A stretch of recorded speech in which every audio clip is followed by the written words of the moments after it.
really been a troubling summer when it comes to food safety. I think a lot of people could agree with that. A number of outbreaks and recalls, everything from our lettuce to jalapenos to blueberries, just the whole nine. And it has really just shaken our confidence in what we can and cannot eat. So we wanted to get someone on the line to talk about, what is happening? What can we eat at this point? So joining us now is food safety extension educator from the University of Minnesota, Autumn Stoll. Autumn, we appreciate your time. Thanks for joining us. Yeah, thank you for having me. Okay, let's just start here. I feel like the amount of food recalls, sometimes you just feel like you're hearing more about things because it's just like in the news cycle so much, but they have been happening for a while. So I'm curious, in this sort of situation, the amount of food recalls we are seeing, is this normal or are we just hearing about it more now because it's in the spotlight at this point? That is a very good question. It is hard to tell right now. We don't have, the full picture. I would say that a lot of it is just highlighted in the media. There's a lot of attention. Consumers are concerned, and for good reason. People care about their health. And so I think that with a lot of concern and a lot of interest with consumers, it is highlighted in the media. And so right now, it's hard to tell, are there more recalls happening? Are there more foodborne illness outbreaks?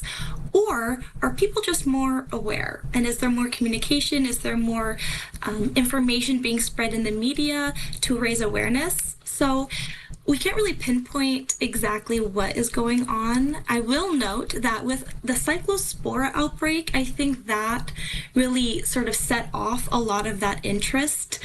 And there are more cases of cyclospora this year, but it's hard to tell if there's actually more this year or if there's more confirmed cases, if that makes sense. So it's hard to know because you don't get a confirmed case until you go to the doctor, get tested, and have that confirmed sample. And it could just be sort of a post-COVID awareness. People are more willing to go to the doctor, get tested. And so that could be one of the reasons. Yeah, I think that's a good point, too, because I feel like if you hear about maybe what the symptoms are, right, and maybe you had lettuce or something like that, then you're like, wait, okay, maybe I have some of these same symptoms. Should I be heading to a doctor? And then that's when we're seeing more cases. So that does make sense. And since you did mention cyclospora, I feel like just a general question people might be asking is it safe to eat a salad at this point?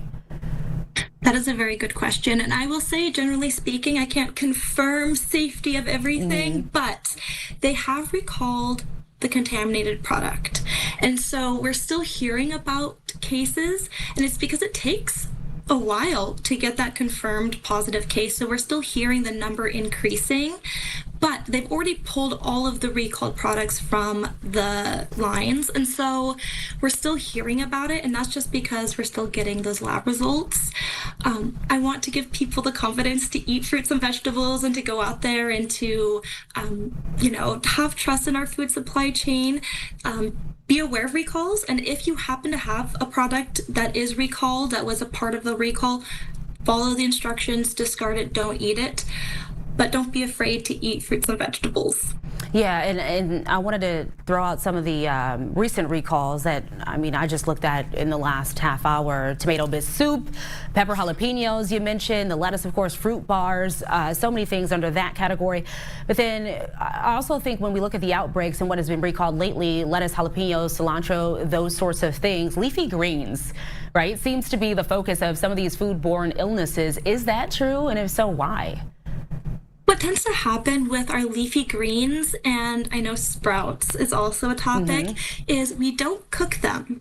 And so they don't get that heat treatment, which a lot of other produce might get. Like if you think about bell peppers, we'll snack on them, but oftentimes they're cooked in foods.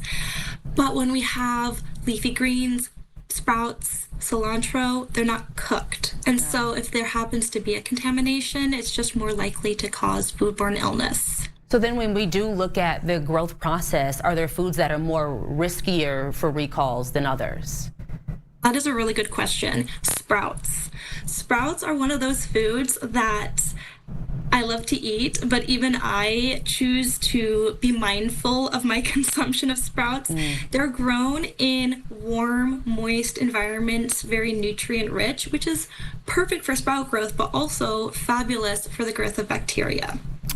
So, sprouts, there's actually a recommendation out there for folks who are really young, old, immunocompromised, and pregnant to avoid eating sprouts altogether. My advice would be if you love sprouts and you're concerned, you can cook them.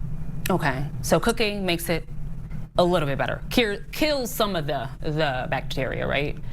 Yeah, so in general, 165 degrees Fahrenheit will cover your bases from cyclospora to listeria, salmonella, E. coli. That's a sort of the best kill step that you can do at home to make your food safe is to cook it. Is there anything that we should be buying as far as how to check things at home when you think of maybe temperature-wise, when you talk about salmonella and things like that? Like, are there any items that people at home could buy to make them at least feel a little better in their mind about what they're eating? Yeah, absolutely. A food thermometer is fantastic. I always recommend using a food thermometer to check. There's different kinds, some with like little probes that you can insert into things, and I recommend that over one of the really like bulky ones so you can put it into smaller pieces just to make sure you're getting things cooked all the way through because you cannot eyeball temperature. So a thermometer is your best bet. And then also your refrigerator. Having a refrigerator at the appropriate temperature, so you're going to want it at least below 40 degrees Fahrenheit, typically around 35 to 38. That won't kill bacteria, but it will slow or stop the growth of bacteria like salmonella and E. coli. Okay, Autumn, I just literally circled that on my page so I can make sure that my refrigerator is below 40 degrees Fahrenheit. I think we do have a viewer. We have been asking if anyone had any questions to potentially ask you. I think we do have a question, and let's read this one. This is from Emmy. So she says, for those of us who enjoy being at the fair for hours, what are some tips for those of us who plan to store or save our leftovers? That's a good question as we talk about the fair approaching this week. That is a fantastic question and very appropriate for summer because I feel like we're always at picnics, family gatherings, things where there's just food out. And the general rule of thumb is we call it ready to eat food, but these are foods like baked goods, like baked foods like pastas, hot dogs, things that you think like go in the refrigerator. If they're out for more than 2 hours, they should get thrown out. It's the like 2-hour rule. And then there's a special rule where if it's actually over 90 degrees out, so on really hot days, it's a 1-hour rule. So just being really mindful that if you don't eat your leftovers in time, it's best. I know we hate food waste and I struggle with this, but you're best off tossing it if you can't eat it in time. Does it apply to if you're in your home and you have food sitting out that may have been sitting out for, I don't know, hours? Is there a, if it's 5 hours, should we throw it out? Is there a sort of threshold there too? I would stick to the 2-hour rule. 2 hour, okay. So if you're having a family gathering and you've got I can only think of Thanksgiving food right now, but you've got like green bean casserole out, the turkey, all of that sitting out.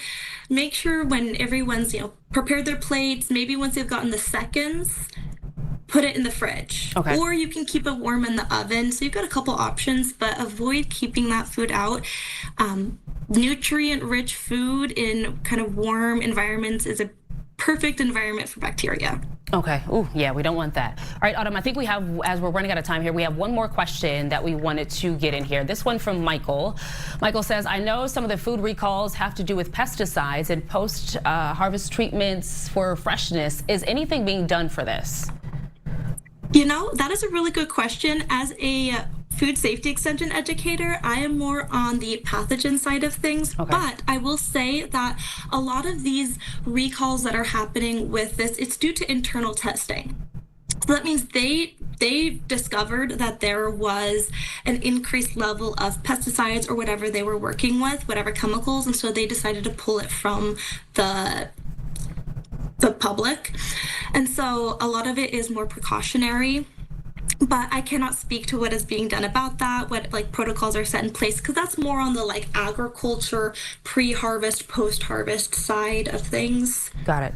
Okay. Okay. Well, we appreciate your time. You've shared a lot of good information with us as far as, things that we can start implementing at home, things that we can start utilizing just to sort of ease our minds too when we're seeing more and more of these recalls. So Autumn Stoll, we appreciate your time from the University of Minnesota. Thanks so much. Yeah, thank you for having me.